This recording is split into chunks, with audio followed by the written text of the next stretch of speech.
I've been kind of jumping through hoops lately. And I said, well, maybe the devil is revving things up, right?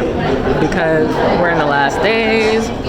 He's trying to get as many people to take the mark, the mark of the beast as possible. So he's trying to make everything really hard on folks. Well, I've been staying inside shelters for the past 2.5 years almost, and it was fine at first, but now it's getting to the point where it's really annoying because it's restrictive, right?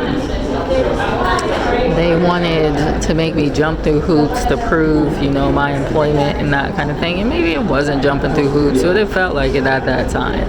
I'm like, why is it such an issue now? It wasn't an issue before. Well, I started praying about it.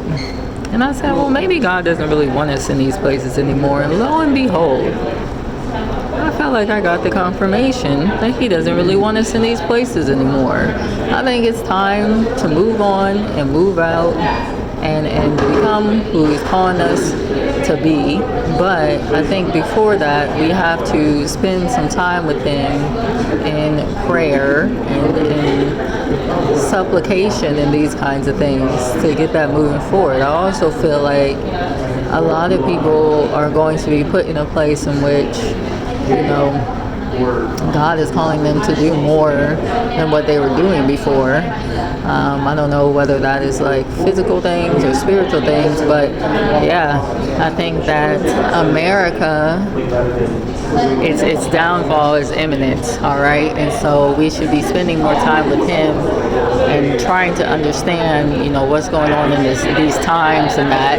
And when you're in those kinds of places, it's very hard. It's a distraction sometimes because you're around so many people and so many different spirits and that.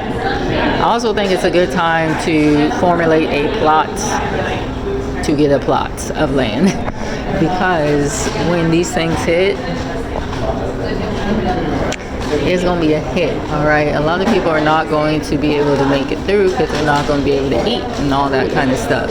And so I think it's a wise idea to try to get with people who either got land, other believers. Because, look, I went to a campground in 2024. These people claim to be Torah keepers.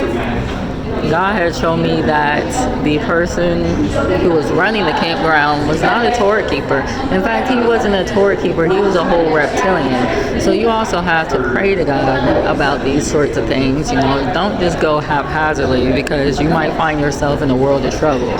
This is also the time to not be making too many of your own plans, but to follow God in his plans. And that's really what he's been showing me for like the past 2 years. I haven't really been perfect at it. I've been nervous about it, all sorts of things. But, I think that we have to push through with these kinds of things because when the crap hits the fan and, these people come here to basically cause war with us and that, it's going to be who listens to God, who is taking orders from the captain, basically. There's not going to be a whole bunch of plots and plans, formulating your own plot and plan and all this kind of stuff. You're going to have to ask God what the truth is, where to go, who to be around, all this kind of stuff. It's not going to be about you no more. And a lot of people have not listened in these days. I mean, I've been a believer since 2017, so that's like, 9 years?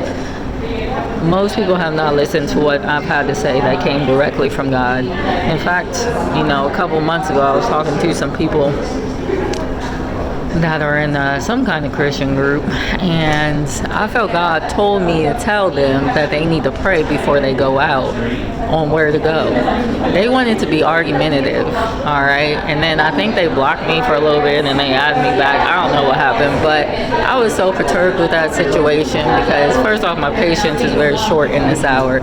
Second off, I'm sad to see people are going to go because of stupid things like their pride that won't let them listen to the word of God from somebody else.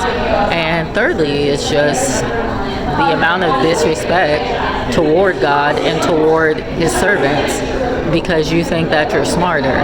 You're about to get yourself in trouble, all right? Take it from me, who has made my own plans and got poisoned because I wanted to stick to my plan and not ask God what his is.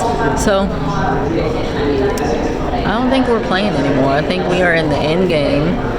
I think there's going to be a lot of people that perish. I've been warning people of Zechariah, where it says 2/3 of the earth will be destroyed and 1/3 will be left therein. And that third will be brought through the fire and refined as gold is refined and silver is refined. The rest are going to die, all right?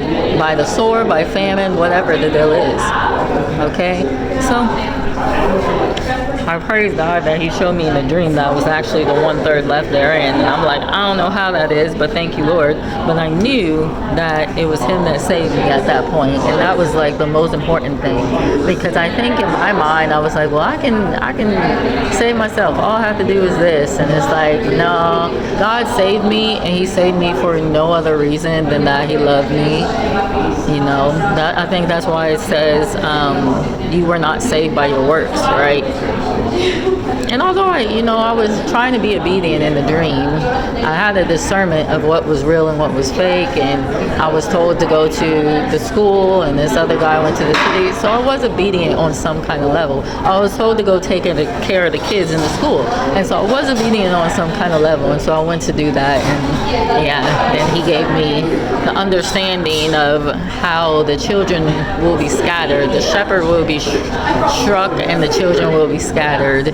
And so that's why I was in the school, because it was about the children being scattered and all that kind of good stuff. So yeah. Anyway, it's just not the time to be playing around anymore. It's not the time to be playing church. And also, God is kind of working me up to a place where I'm not just traveling for pleasure or traveling because I want to see things, but the travels are going to be pertaining to his glory, his will, as a missionary, I guess, and or apostle, because the word apostle is actually the other word for missionary. And so it's not going to be about my life anymore, it's going to be about his. So I can assume that if he's saying that to me, that this is true of all folks that are in the body. Actually, I'm thinking too right now about a dream that I had. And when I first came to God, I was like a soldier. I was wearing kind of like the Desert Storm, like the brown army uniform, army camouflage.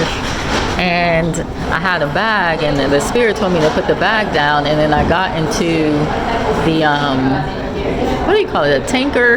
Yeah. And I was off to war, right? Well, maybe it was like 2 years ago, I had a dream that this time I had moved up in rank, and I was wearing all black, and it was almost like SWAT, like special ops type deal. And so I was with some women, some other special ops ladies, all right? The girls were in there fighting. We was in there. And so we had got into a helicopter, and we were flying above, and we were shooting the enemy from up above. It was a pretty cool dream. It was like end days. Like, it was like demons and all sorts of stuff versus the children of God and angels and all this kind of stuff. And so, yeah, that's what we were supposed to do, was take these people out from above. So, and these demons and that kind of thing. So that was a very interesting dream. But I don't think that you can move up unless you have been obedient and faithful to God. All right, I don't think you just get to have a place of authority and leadership just because you warm the pew every Sunday. There is ranking in the spirit, and people need to understand that, all right? And I'm not saying I'm at the top. I don't believe I'm at the top. But what I'm saying is, he said, those who teach not to keep the least of these commandments will be the least in the kingdom of heaven.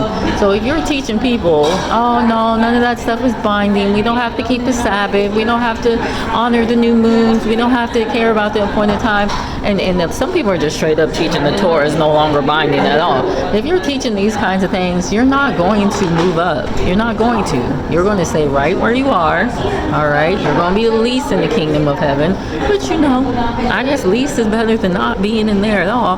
But at the same time, you need to learn what's true and what's not true, all right? Because we've inherited lies from our forefathers. And he actually told me to tell some people that the other day, this guy at this church, but he just kept giving me weird looks, and I'm like, who are you working for, guy? But God is telling me to tell you this for a reason. I think God is actually calling him to be a missionary or something, but maybe he's not taking the calling, because this is what I've seen people be in the church and just stay in the church, and then you move up as a pastor, and it's like God has not even called you to do that in the first place.